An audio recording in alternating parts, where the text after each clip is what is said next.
Hello and welcome back to your Event Railfan 4070. We're back on the Christmas raffle layout here. As you can see, it's quite big.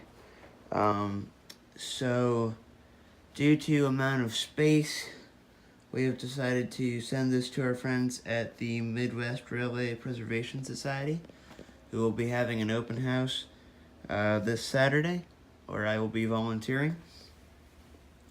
So we'll get some more footage of the train there. That's where it's going to be moved. Not that this layout hasn't been incredibly fun, but just that there's not really enough room for it around here. So that's what's going to be happening with it. As 421 takes our holiday train around for the last time, we're going to play some music in the background. This song is Magical Christmas Train by James Coffey. He's one of my favorite train music artists, and he did a lot of the music for Isle of Toy Trains, if you're familiar with that. So sit back, relax, and enjoy 421. When you're ready, we'll get started.